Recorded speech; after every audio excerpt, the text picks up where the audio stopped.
Shalom, nama saya Dalinsus L. Antonius, NIM 2019-36108. Materi yang pertama, perspektif Kristiani mengenai hakikat dan tanggung jawab. Hakikat manusia dalam pandangan iman Kristen tentunya berpijak pada Alkitab, khususnya dalam Alkitab Kejadian 1 ayat 26-27. Terdapat beberapa pandangan Kristen tentang hakikat manusia yang dapat diambil dari Alkitab Kejadian. Yang pertama, manusia dibentuk dan diciptakan oleh Allah. Kejadian 1 ayat 26-27 dan Kejadian 2 ayat 7. Manusia adalah hasil karyanya dan diciptakan secara unik, berbeda dengan ciptaan yang lainnya. 2. Manusia diciptakan menurut gambar dan rupa Allah. Terdapat dalam Kejadian 1 ayat 26-27 dan Kejadian 2 ayat 7. Manusia adalah hasil karyanya yang diciptakan secara unik, berbeda dengan ciptaannya yang lain. Yang kedua, manusia diciptakan menurut gambar dan rupa Allah. Terdapat dalam Kejadian 1 ayat 26-27. Terdapat 3 arti makna gambar dan rupa Allah. Yang pertama, bahwa manusia adalah milik Allah, bukan milik manusia. Yang kedua, bahwa manusia mempunyai hubungan timbal balik. Yang ketiga, bahwa manusia memiliki kebebasan dan kemerdekaan untuk mengikuti perintah Allah. Bagian yang ketiga, manusia adalah mandataris Allah. Terdapat dalam Kejadian 1 ayat 28. Dikatakan bahwa manusia diberi kuasa atas alam semesta. Dalam Kejadian 2 ayat 15, Tuhan menempatkan manusia di Taman Eden untuk memelihara taman tersebut. Yang keempat, manusia adalah makhluk sosial. Terdapat dalam Kejadian 2 ayat 18, menyatakan bahwa tidak baik bagi manusia untuk seorang diri, sehingga ia menjadikan penolong baginya yang sepadan dengan dia. Yang kelima, kebebasan dan keterbatasan manusia. Terdapat dalam Kejadian 1 ayat 28 dan Kejadian 2 ayat 15. Dikatakan bahwa Tuhan memerintahkan manusia untuk beranak cucu dan penuhi bumi. Akan tetapi manusia pula memiliki keterbatasan. Materi yang kedua yaitu Allah dalam kekristenan. Dalam teologi Kristen, nama Allah telah selalu memiliki arti penting dan makna yang jauh lebih dalam daripada sekedar label atau penanda. Menghormati nama Allah termasuk dalam salah satu perintah Allah. Hal ini tercermin pada seruan pertama dalam doa Bapa kami kepada Allah Bapa, yaitu dikuduskanlah namamu. Dengan merujuk pada para bapa gereja, nama Allah telah dipandang sebagai suatu representasi keseluruhan sistem kebenaran ilahi yang diwahyukan kepada umat yang percaya dalam namanya. Sebagaimana tertulis dalam Yohanes 1 ayat 12, atau berjalan demi nama Tuhan Allah kita dalam Mika 4 ayat 5. Dalam Wahyu 3 ayat 12, mereka yang menyandang nama Allah dapat berakhir di surga. Sedangkan Yohanes 17 ayat 6 dianggap memaparkan ajaran-ajaran Yesus merupakan perwujudan nama Allah kepada muridnya. Yang berikut, perspektif Kristiani mengenai moral. Moral berasal dari bahasa Latin yaitu mos atau mores yang menerangkan tentang kelakuan manusia. Kata moral atau moralitas seringkali hanya berarti kelakuan manusia secara lahiriah dan bukan oleh dorongan agama atau iman atau kepercayaan seseorang. Perbuatan baik adalah salah satu ajaran Kristen yang paling menonjol. Namun harus diingat bahwa motif perbuatan baik menurut iman Kristen sangat berbeda dengan motif perbuatan baik menurut masyarakat suku, aliran, atau agama lain. Perbuatan baik yang dilakukan oleh Kristen lahir sebagai buah iman kepercayaan dan pembenaran oleh Kristus Yesus. Inilah perintahku kepadamu, kasihilah seorang akan yang lain. Terdapat dalam Yohanes 15 ayat 17. Dengan demikian, semua orang akan tahu bahwa kamu adalah murid-muridku, yaitu jikalau kamu saling mengasihi. Yohanes 13 ayat 35. Iman Kristen dan ipteks.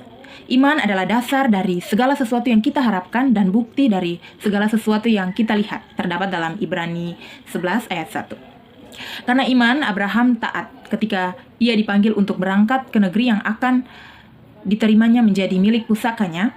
Lalu ia berangkat dengan tidak mengetahui tempat yang ia tuju. Terdapat dalam Ibrani 11 ayat 8. Karena iman, ia juga dengan Sarah beroleh kekuatan untuk menurunkan anak cucu walaupun usianya sudah lewat, karena ia menganggap dia yang memberikan janji itu setia. Ibrani 11 ayat 10. Iptek adalah akronim dari ilmu pengetahuan dan teknologi. Ilmu pengetahuan adalah gabungan dari beberapa disiplin ilmu yang disusun secara sistematis dan logis dengan tidak mengabaikan sebab dan akibatnya. Teknologi adalah ilmu pengetahuan terapan. Jadi iptek berarti penerapan dari beberapa disiplin ilmu. Kita tidak dapat memisahkan iptek dari kehidupan kita karena manusia diberikan akal budi oleh Allah. Maka Allah menciptakan manusia itu menurut gambarnya, menurut gambar Allah diciptakannya dia. Kejadian 1 ayat 27a. Dengan anugerah akal budi tersebut, manusia mengembangkan teknologi untuk melaksanakan mandat Allah. Beranak cuculah dan bertambah banyak. Penuhilah bumi dan taklukkanlah itu. Berkuasalah atas ikan-ikan di laut dan burung-burung di udara dan atas segala binatang yang merayap di bumi. Kejadian 1 ayat 28. Materi selanjutnya yaitu perspektif Kristen mengenai majemuk yang berkeadaban. Pembicaraan mengenai kemajemukan agama-agama di Indonesia biasanya berlangsung dalam konteks kerukunan beragama. Ada yang mengartikan kerukunan beragama sebagai kerukunan di antara agama-agama. Tetapi ada juga yang melihatnya sebagai kerukunan antar umat beragama.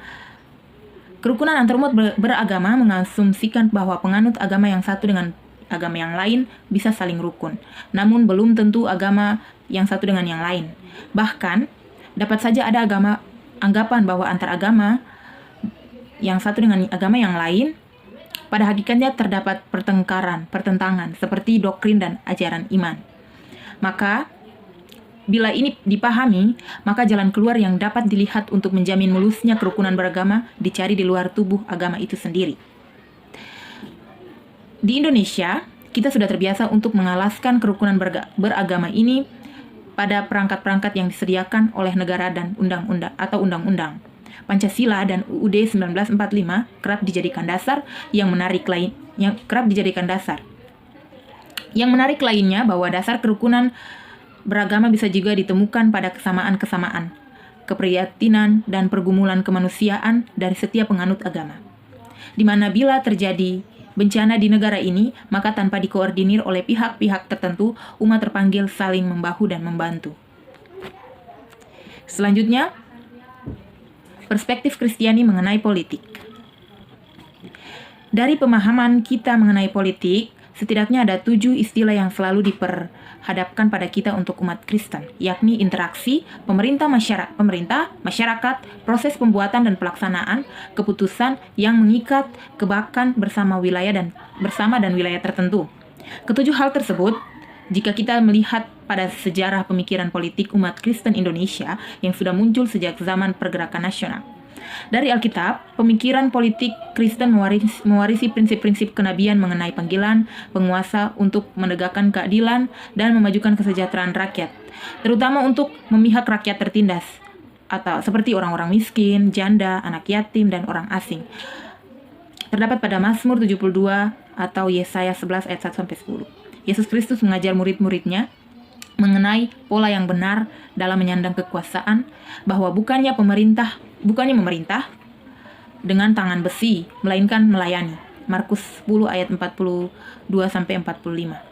Juga tentang kewajiban kepada pemerintah dan di bawah ketaatan kepada Allah dalam Matius 22 ayat 15-22 dan 1 Petrus 2 ayat 17. Dan tentang adanya kekuasaan yang bukan dan yang lain dari kekuasaan di dunia ini melampaui dalam Yohanes 16 ayat 36. Para rasul mengajarkan tentang tunduk kepada pemerintah dalam Roma 13 ayat 1 dan seterusnya, dan mendoakan para penguasa. 1 Timotius 2 ayat 1. Kita lanjut pada materi selanjutnya, yaitu perspektif Kristiani mengenai hukum. Dalam Perjanjian Lama, kata hukum adalah merupakan terjemahan dari kata Torah dalam bahasa Ibrani yang kita kenal sebagai Taurat atau Torat, yang diterjemahkan dalam Kitab Mazmur terjemahan baru dengan undang-undang secara harafiahnya. Kata Torah berarti mengajar, menunjukkan. Apabila bangsa Israel berhadapan dengan suara putusan yang penting, maka dimintalah Torah dengan perantaraan seorang nabi atau imam. Torah dalam hal ini adalah petunjuk-petunjuk ilahi atau keputusan ilahi. 1 Samuel 2 ayat 23 ayat 29. 1 Samuel 23 ayat 29, dan juga dapat diartikan sebagai seluruh petunjuk dan keputusan yang diberikan oleh Tuhan kepada umatnya bangsa Israel. Untuk selanjutnya, kata Torah dipakai untuk menyebutkan segenap Pentateuk. Torah dipandang sebagai suatu anugerah kasih setia Tuhan, sebagai tanda bukti bahwa Ia memelihara umatnya. Dalam arti harafiah, hukum memiliki arti yang sama dengan wahyu yang disampaikan Allah kepada bangsa Israel untuk mengatur tingkah lakunya. Oleh sebab itu, hukum tidak bisa dipisahkan dengan kehendak Allah, karena hanya Tuhan Allah yang memberi nilai yang penuh melalui firman-Nya yang ajaib. Selanjutnya, kerukunan hidup antar beragama. Kerukunan antar umat beragama merupakan suatu kondisi di mana semua golongan agama dapat hidup bersama tanpa mengurangi hak dasar masing-masing untuk melakukan kewajiban agamanya. Pemeluk agama yang baik haruslah hidup damai dan rukun. Oleh sebab itu, kerukunan antar umat beragama tidak mungkin bisa lahir dari sikap fanatisme buta, serta sikap tidak peduli atas hak-hak keberagaman dan perasaan orang lain. Namun dalam hal ini, tidak bisa juga diartikan bahwa kerukunan hidup di antara umat memberi ruang sebagai campur tangan unsur-unsur tertentu dari agama berbeda, karena hal tersebut akan merusak nilai agama itu sendiri. Bentuk dari kerukunan antar umat beragama ialah hubungan yang harmonis dalam dinamika hidup bermasyarakat yang saling menguatkan, yang diikat dengan sikap pengendalian hidup dan dalam wujud sebagai berikut. Yang pertama, saling menghormati dalam kebebasan menjalankan ibadah sesuai dengan agama masing-masing. Yang kedua, saling menghormati serta bekerja sama dalam memeluk agama antar golongan agama serta umat beragama dalam pemerintah yang sama-sama memiliki tanggung jawab membangun bangsa dan negara. Yang ketiga, saling tenggang rasa serta toleran dengan tidak melakukan pemaksaan agama terhadap orang lain. Demikian materi-materi yang telah saya jelaskan. Sekian dan terima kasih. Salam sehat semua.